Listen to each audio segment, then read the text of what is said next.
ছতর আপাকে চিনে না এমন কোনো মানুষ নাই। তারা কন্টেন্ট ক্রিয়েট করে ফেসবুক থেকে লক্ষ লক্ষ টাকা ইনকাম করে ডুপ্লেক্স বাড়ি করেছে, তাও আবার প্রত্যন্ত গ্রাম অঞ্চলে। শুধু বাড়ি করেই থেমে থাকেনি, তারা একটা কারও কিনেছে। কথা হচ্ছে তারা যে ডুপ্লেক্স বাড়িটা করলো সেটা করতে কিন্তু অনেক টাকা খরচ হয়েছে, প্রায় ৮০ লক্ষ টাকার উপরে। গরিব মানুষ যখন হঠাৎ বড়লোক হয় তারা এই রকমই উল্টাপাল্টা কাজ করে। গ্রামের মধ্যে কি ডুপ্লেক্স বাড়ি করার কোনো প্রয়োজন ছিল? এই টাকা দিয়ে তো শহরে ভালো কিছু করা যেত। এই গ্রামের মধ্যে যে ডুপ্লেক্স বাড়িটি করলো, সেই গ্রামে তো ভালো মতো ইলেকট্রিসিটির ব্যবস্থাই নেই। আপনারা সবাই জানেন যে ফেসবুক আগে অনেক টাকা দিত, এখন অনেক বেশি ভিউজ পাওয়ার পরও ফেসবুক আগের মতো অত বেশি টাকা দেয় না। ফেসবুকে এখন এদের ইনকাম অনেক কমে গেছে। আগে যেই টাকাটা পেত এখন তার অর্ধেকের অর্ধেকও পায় না। বস্তির মধ্যে একটা বিলাসবহুল বাড়ি করে তারা তাদের সব টাকা শেষ করে ফেলেছে। এখন কিন্তু তাদের দিন যাচ্ছে অনেক কষ্টে, এবং ওই বাড়ি থেকে 2 পয়সা ইনকাম হয় না। কারণ গ্রামের মধ্যে কে ভাড়া নিবে? শহরে যদি এই বাড়িটা করতো তাহলে মাসে মাসে 50 থেকে 60 হাজার টাকা অনায়াসে ইনকাম করতে পারতো।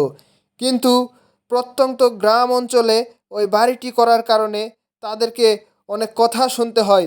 বেশিরভাগ ক্ষেত্রেই দেখা যায় তাদেরকে কমেন্ট করে তারা প্রতিনিয়তই অনেক ট্রলের শিকার হয়।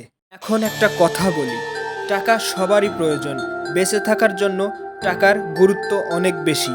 কিন্তু কিছু কিছু মানুষ টাকা পেলে টাকাকে মর্যাদা দিতে ভুলে যায়। অনেক মানুষ আছে যারা দিনরাত পরিশ্রম করেও 500 টাকা ইনকাম করতে পারে না, তাদের পরিবার পরিজনের মুখে হাসি ফোটাতে পারে না। তারা এই দুনিয়াতে অবাঞ্ছিত হয় এবং লাঞ্ছিত হয়। অনেক মানুষের কাছে তারা অনেক অপমানিত হয়। পরিশেষে আমি একটা কথাই আপনাদেরকে বলতে চাই, টাকাকে সঞ্চয় করুন।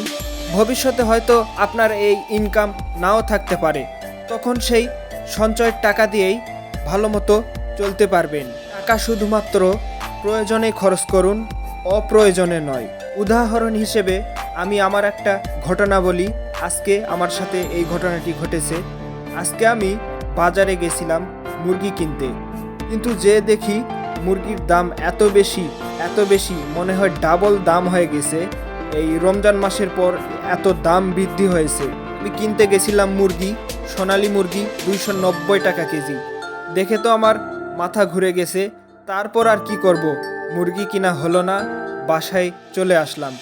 আজকের ভিডিওটা এই পর্যন্ত। যদি ভিডিওটি ভালো লাগে তাহলে লাইক, শেয়ার এবং সাবস্ক্রাইব করতে পারেন। আমি ভিডিওটা করছি 6 আগস্ট বৃহস্পতিবারের দিন। কালকে হচ্ছে শুক্রবার। শুক্রবারে নামাজ পড়ে আপনারা আমার জন্য দোয়া করবেন। আমি মানসিকভাবে অসুস্থ, সবার কাছে দোয়া চাই।